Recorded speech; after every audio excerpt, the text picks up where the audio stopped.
नमस्कार दोस्तों, मैं डीएस स्वागत करता हूं आप सभी का आपके अपने YouTube channel learn with DS sir में। दोस्तों, आज हम देखने वाले हैं रीजनिंग का एक बहुत ही इम्पोर्टेंट चैप्टर जिसका नाम है साथियों सादृश्यता। सादृश्यता को आज हम देखेंगे। सादृश्यता से संबंधित आज बहुत ही इम्पोर्टेंट क्वेश्चन को हम कवर करेंगे। दोस्तों, आज है एनालॉगी का पार्ट संख्या 1 और इसमें हम कितने पार्ट कवर करेंगे, किस टाइप से इसको सॉल्व करेंगे, आगे इसका सभी का डिस्कस करेंगे। तो दोस्तों, बहुत ही शानदार क्लास रहने वाली है। एकदम शॉर्ट ट्रिक से बिना पेन उठाए आप इसका आंसर लगा सकते हैं। बहुत ही शानदार तरीके क्वेश्चनों का अध्ययन करेंगे। आज की इस श्रृंखला में एक बार फिर से सादृश्यता के टॉप 50 क्वेश्चन आपके सामने रहने वाले हैं, जिनमें से दोस्तों कुछ इस तरह से क्वेश्चन रहेंगे, जैसे कि क्वेश्चन नंबर 15 होगा, नगर देश से संबंधित है तो पृथ्वी किससे संबंधित हो जाएगी। यदि नगर का संबंध देश से है तो पृथ्वी किससे संबंधित होगी। इसके अतिरिक्त साथियों क्वेश्चन नंबर 8, नाव अगर नाविक से संबंधित है तो जहाज किससे संबंधित हो जाएगा। इसके अतिरिक्त साथियों क्वेश्चन नंबर 5 है, कह रहा मछली अगर पक्षी से संबंधित है तो 2 क्वेश्चन मार्क के स्थान पर बताना है कि क्या आएगा। साथियों, बहुत शानदार तरीके से इसको हम सॉल्व करेंगे और सादृश्यता को दोस्तों हम 4 पार्ट में कवर करेंगे। कितने पार्ट में याद रखेंगे? 4 पार्ट में इसको हम कवर करेंगे। तो दोस्तों, सबसे पहला पार्ट रहेगा शब्द सादृश्यता, यानी कि वर्ड एनालॉगी। क्या रहेगा? वर्ड एनालॉगी का पहला पार्ट रहेगा। इसके अतिरिक्त प्रत्येक संडे को आपका पार्ट वाइज पार्ट करवा दिया जाएगा। अगला पार्ट दोस्तों हम संख्या सादृश्यता के रूप में करेंगे, यानी कि नंबर एनालॉगी के रूप में। और तीसरा चैप्टर होगा दोस्तों लेटर सादृश्यता। क्या होगा? अक्षर सादृश्यता, जिसे लेटर एनालॉजी कहते हैं। और चौथा पार्ट साथियों हम मिक्स क्वेश्चन को करेंगे जो प्रीवियस ईयर एग्जाम्स में पूछे गए हैं। तो दोस्तों आप बने रहिएगा। आप यदि किसी भी एग्जाम्स की तैयारी कर रहे हैं, जैसे कौन कौन से एग्जाम्स के लिए इंपॉर्टेंट क्लास रहने वाली है, तो साथियों याद रखेंगे ये जो रीजनिंग की क्लास है ये आपके ऑल कॉम्पिटिटिव एग्जाम्स, ये ऑल कॉम्पिटिटिव एग्जाम्स जिसमें भी आपका दोस्तों रीजनिंग पूछा जाता है, जैसे SSC GD, MTS, CHSL, CGL, CPO, UPSI, UP police, Bihar police, Agniveer, clerk, Rajasthan police, Delhi police, railway group D, NTPC, DFCCIL, ALP, IBPS, navy, Madhya Pradesh police, CRPF. इसके अतिरिक्त दोस्तों याद रखेंगे यहाँ पर DRDO, CISF, ITBP, CTET, DSSSB, UKPSC, दरोगा, UP triple SC PET, UPPSC, MPPSC, BPSC, super TET, UP PAT तथा UP TET, और भी जो भी एग्जाम है जिनमें रीजनिंग पूछा जाता है। दोस्तों अगर रीजनिंग पूछा जाएगा तो आपसे एनालॉजी जरूर पूछा जाएगा, इसलिए इस क्लास को जरूर देखिएगा। इसमें जो टॉप 15 क्वेश्चन रहेंगे वो शानदार तरीके से इनका सॉल्यूशन करेंगे। दोस्तों इससे पहले आपको बता दिया जाए कि दोस्तों ये जो रीजनिंग आज का चैप्टर हो रहा है, इसका यदि आपको पीडीएफ चाहिए, यदि आप इसका पीडीएफ से पढ़ना चाहते हैं, पीडीएफ चाहते हैं, तो डिस्क्रिप्शन में दिए गए लिंक के माध्यम से, डिस्क्रिप्शन में आपको एक लिंक मिलेगा जो है अपने टेलीग्राम का, जिसका नाम है सर डीएस सर ऑफिशियल। यहाँ पर 198 मेंबर हो चुके हैं दोस्तों, और आपको प्रतिदिन यहाँ क्लास से संबंधित नोट्स और आपको सारे के सारे पीडीएफ जो भी क्लासेस यूट्यूब पर रहते हैं वो आपको यहाँ पर उपलब्ध करवाए जाते हैं। तो डिस्क्रिप्शन में दिए गए लिंक के माध्यम से आप इसे जरूर ज्वाइन कीजिएगा यदि आप अपनी तैयारी को मजबूत करना चाहते हैं। चलिए आज की शुरुआत करते हैं पहले क्वेश्चन के साथ। आज का पहला क्वेश्चन दोस्तों आपके सामने है। क्वेश्चन नंबर 1 कह रहा है सूर्य यदि दिन से संबंधित है तो चंद्रमा किससे संबंधित हो जाएगा। दोस्तों ये प्रीवियस ईयर क्वेश्चन में अभी पूछा गया था, ये प्रीवियस ईयर में याद रखेंगे, बहुत इंपॉर्टेंट क्वेश्चन है, इसको आप लोग याद रखेंगे। देखिए अगर बात की जाए सूर्य की, तो सूर्य क्या होता है दोस्तों, ये दिन में क्या करता है, निकलता है। सूर्य दिन में निकलता है। अब बात कर लेते हैं चंद्रमा की, तो चंद्रमा कब निकलेगा, चंद्रमा कब निकलेगा ये बताना है। तो हर किसी को पता है दोस्तों जो चंद्रमा होता है वो कहाँ पर निकलता है, रात्रि में निकलता है। तो इसका ऑप्शन क्या हो जाएगा। क्या दोस्तों आपको इसमें पेन उठाने की जरूरत थी, आप सीधा देखेंगे और आंसर लगा देंगे। चंद्रमा रात में निकलता है जैसे ही सूर्य दिन में निकलता है। दोस्तों इसको आप लोग अच्छे से याद रखेंगे, ना तो इसका ऑप्शन तारा बनेगा, ना ही ग्रह बनेगा, ना ही अंधेरा बनेगा। ठीक है, इसको आप लोग याद रखेंगे। चलते हैं दोस्तों अगले क्वेश्चन की तरफ। अगला क्वेश्चन साथियों क्वेश्चन नंबर 2। क्वेश्चन नंबर 2 कह रहा है भोजन अगर भूख से संबंध रखता है तो नींद किससे संबंध रखेगी। इन 4 ऑप्शन में से आपको बताना है नींद किससे संबंध रखेगी। दोस्तों बहुत ही शानदार क्वेश्चन है। देखिए जिस प्रकार याद रखेंगे, जिस प्रकार जो भोजन होता है, अगर भूख लगेगी तो हम क्या करेंगे, भोजन ग्रहण करेंगे। भूख लगने पर भोजन किया जाता है, उसी प्रकार रात लगने पर नींद ली जाती है, याद रखेंगे, या थकान होने पर नींद लिया जाता है। दोस्तों याद रखेंगे रात इसका गलत उत्तर हो जाएगा, इसका रात गलत उत्तर होगा, जबकि ऑप्शन नंबर 1 सही उत्तर होगा, जिसका राइट आंसर बनेगा थकान। अगर आपको थकान होगी तो एक कहावत भी है हमारी देसी भाषा में, बुंदेलखंडी में, कहते हैं कि नींद न जाने टूटी खाट, यानी कि आपको टूटी फूटी कैसी भी खाट मिल जाए, यदि नींद लगी है, थकान हुई है, तो आपको नींद तुरंत आ जाएगी। उसी प्रकार जिस प्रकार भूख लगने पर भोजन करेंगे तो थकान होने पर क्या करेंगे, नींद लेंगे। इसका सही उत्तर बनेगा। चलते हैं अगले क्वेश्चन की तरफ। अगला क्वेश्चन दोस्तों क्वेश्चन नंबर 3 कह रहा है हिरण अगर मृग छोना से संबंधित है। याद रखेंगे जो हिरण है ये अगर मृग छोना से संबंधित है तो कुत्ता किससे संबंधित हो जाएगा। तो दोस्तों इस क्वेश्चन में हमें क्या करना है, पहले का संबंध दूसरे से बताना है। अब दोस्तों आपको ये पता होना चाहिए कि मृग छोना आखिर होता क्या है। तो दोस्तों याद रखेंगे जो हिरण होता है, हिरण का जो बच्चा होता है, जो हिरण का बच्चा होता है, इसे जो भाषा होती है, एक निश्चित भाषा होती है, उसमें क्या कहते हैं, मृग छोना कहते हैं। हिरण के बच्चों को मृग छोना कहा जाता है। तो कुत्ते को बच्चों को क्या कहेंगे, कुत्ते के बच्चे को क्या मेमना कहेंगे, बिल्कुल गलत उत्तर है। क्या बछड़ा कहेंगे, गलत उत्तर है। क्या बच्चा कहेंगे, यह भी गलत उत्तर है। बच्चा केवल और केवल option number 2, option number B हमारा सही उत्तर हो जाएगा। जिस प्रकार हिरण का बच्चा मृग छोना होता है, उसी प्रकार साथियों कुत्ते का बच्चा जो होता है वो क्या कहलाता है, पिल्ला कहलाता है। इसको याद रखेंगे। चलते हैं अगले क्वेश्चन की तरफ। अगला क्वेश्चन साथियों शानदार सा क्वेश्चन है, क्वेश्चन नंबर 4 कह रहा है अपराध यदि दंड से संबंधित है, अपराध यदि दंड से संबंधित है तो ईमानदारी किससे संबंधित हो जाएगी। बहुत ही शानदार क्वेश्चन है और बहुत ही शानदार ऑप्शन दिए गए हैं। ऐसे ही ऑप्शन आपको एग्जाम में मिलते हैं। देखिए यहाँ पर पुरस्कार भी है, सम्मान भी है और गर्व भी है। अब बच्चा इसमें क्या करता है सर, कंफ्यूज हो जाता है। तो आप लोगों को कंफ्यूजन नहीं करना है। यदि आप कंफ्यूजन करेंगे तो इसका कोई मतलब नहीं बनेगा आपने कितनी तैयारी की, कैसे किया। ठीक है, याद रखेंगे जब कोई व्यक्ति अपराध करता है, जब कोई व्यक्ति साथियों अपराध करता है तो उसे क्या दिया जाता है, तो आप कहेंगे अपराध स्वरूप किसी व्यक्ति को क्या दिया जाता है साथियों, दंड दिया जाता है। अपराध के बाद व्यक्ति को दंड दिया जाता है। उसी प्रकार यदि कोई व्यक्ति ईमानदारी दिखाता है तो उसे साथियों सम्मान नहीं देंगे, सम्मान नहीं देंगे, उसे पुरस्कार देंगे। मान लीजिए एक वॉलेट था जिसमें आपके बहुत सारे पैसे थे।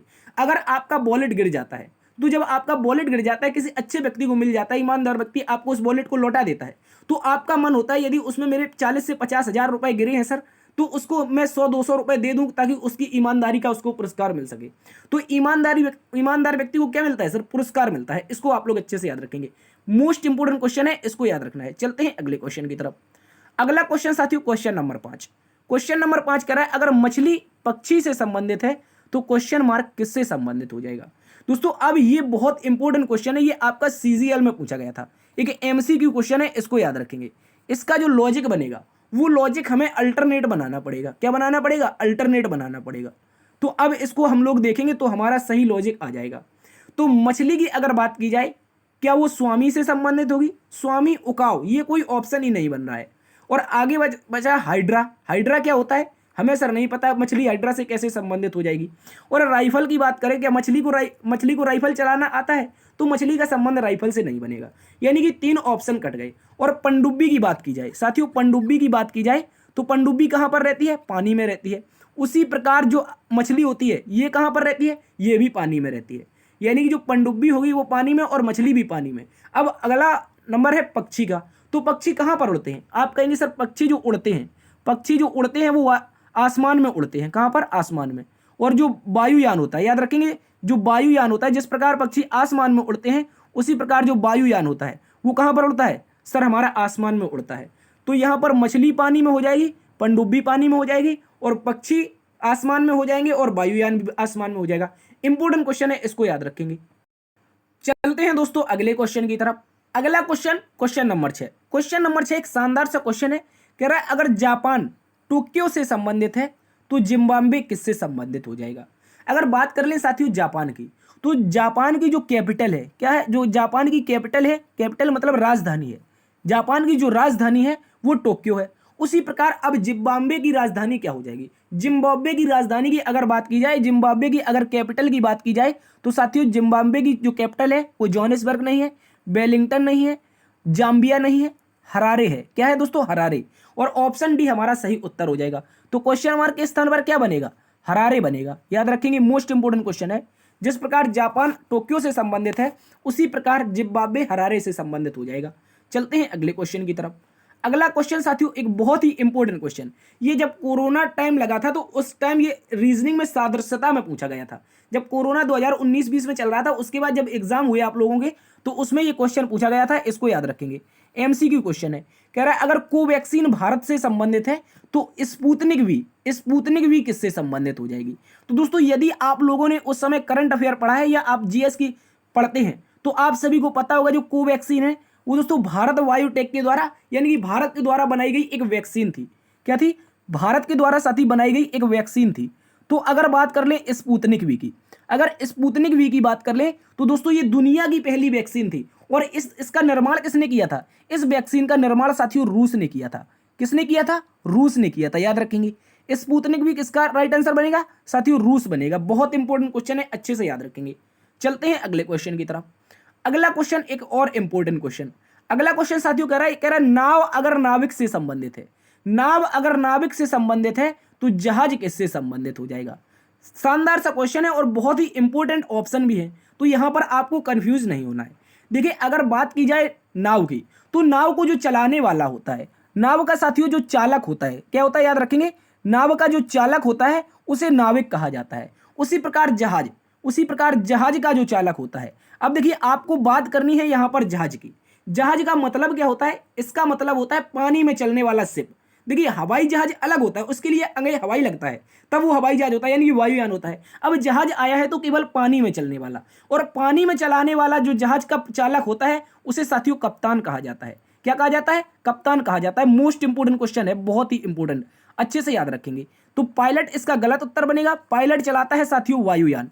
क्या चलाता है? वायुयान, यानी कि हवा में चलने वाले। इसके अलावा राइडर जो होते हैं वो तेज स्पीड से जो बाइक वगैरह होती हैं वो चलाते हैं, या फिर आपकी 4 व्हीलर जो आपने रेड बुल वाली रेस वगैरह देखी होंगी तो वो राइडर होते हैं। लोको पायलट की बात की जाए तो साथियों ये ट्रेन चालक होता है। क्या होता है? जो ट्रेन को चलाने वाला होता है, ट्रेन का जो चालक होता है वो लोको पायलट होता है। तो कप्तान का राइट आंसर बनेगा जहाज। बहुत ही इंपॉर्टेंट है, अच्छे से याद रखेंगे। चलते हैं अगले क्वेश्चन की तरफ। अगला क्वेश्चन साथियों क्वेश्चन नंबर 9। क्वेश्चन नंबर 9 कह रहा है कि दिन अगर सप्ताह से संबंधित है तो महीना किससे संबंधित हो जाएगा। बहुत ही एमसीक्यू क्वेश्चन है, यह भी आपका प्रीवियस ईयर एग्जाम में पूछा गया था। तो दोस्तों अगर बात कर लें दिन सप्ताह से कैसे संबंधित है, तो साथियों याद रखेंगे दिन को मिलाकर सप्ताह बनता है। दिन से मिलकर क्या बनता है? याद रखेंगे दिन से जो मिलकर बनता है वो साथियों सप्ताह बनता है। और एक सप्ताह में कितने दिन होते हैं सर? 7 दिन होते हैं। उसी प्रकार महीना से मिलकर क्या बनेगा? अब महीना से मिलकर की बात करेंगे तो दोस्तों महीना हमारे 12 होते हैं और 12 महीना का जो समूह होता है उसे वर्ष कहा जाता है। यानी कि क्या इसमें आपको पेन उठाने की जरूरत है? जैसे दिनों से सप्ताह बनता है, उसी प्रकार महीनों से आपका क्या बनेगा? वर्ष बन जाएगा। शानदार क्वेश्चन है। चलते हैं अगले क्वेश्चन की तरफ। अगला क्वेश्चन साथियों क्वेश्चन नंबर 10 कह रहा है, क्वेश्चन नंबर 10 कह रहा है कि जीवन अगर मृत्यु से संबंधित है, जीवन साथियों अगर मृत्यु से संबंधित है तो आशा किससे संबंधित हो जाएगी। अगर बात कर लें, एक ये कड़वा सच है, व्यक्ति हर प्रकार से जीने की कोशिश करता है लेकिन मृत्यु जो होती है उसका अंतिम सच होती है। लेकिन याद रखेंगे यहाँ पर किसी उपदेश की बात नहीं है, यहाँ पर क्वेश्चन की बात है। अगर क्वेश्चन की बात कर लें साथियों तो जीवन का जो अपोजिट बनता है, जीवन का जो अपोजिट बनता है या फिर कह सकते हैं जो विलोम बनता है वो होता है साथियों मृत्यु। क्या होता है? मृत्यु। उसी प्रकार जो आशा का विलोम बनेगा, जो आशा का अपोजिट बनेगा, ठीक है, इसको याद रखेंगे, ये हमारा या विलोम बनेगा, ये बनेगा साथियों निराशा। क्या बनेगा? आशा का जो विलोम बनेगा ये क्या बनेगा? निराशा बन जाएगा। इसको आप लोग अच्छे से याद रखेंगे। और निराशा कौन से ऑप्शन में है सर? ऑप्शन नंबर डी में। ऑप्शन नंबर डी दोस्तों हमारा सही उत्तर हो जाएगा। इसको आप लोग अच्छे से याद रखेंगे। चलिए चलते हैं दोस्तों आज के अगले क्वेश्चन की तरफ। अगला क्वेश्चन क्वेश्चन नंबर 11, ये भी एक इंपॉर्टेंट क्वेश्चन है।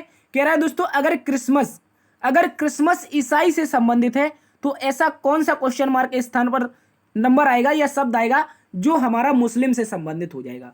तो दोस्तों याद रखेंगे जो ईसाइयों का त्योहार होता है, जो ईसाइयों का साथियों त्योहार होता है, याद रखेंगे जो ईसाइयों का त्योहार होता है वो क्या होता है?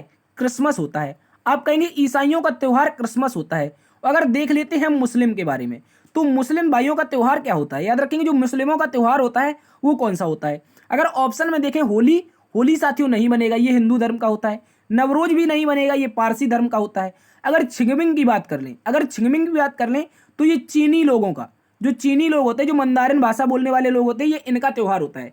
बचता है हमारे पास option number C. Option number C दोस्तों हमारा सही उत्तर हो जाएगा। जो ईसाइयों का संबंध क्रिसमस से है वही मुस्लिम का संबंध ईद से हो जाएगा। ठीक है। जिस प्रकार ईसाइयों का त्यौहार क्रिसमस है, उसी प्रकार मुस्लिमों का त्यौहार ईद हो जाएगा। चलते हैं अगले क्वेश्चन की तरफ। अगला क्वेश्चन साथियों, क्वेश्चन नंबर हमारे पास है 12।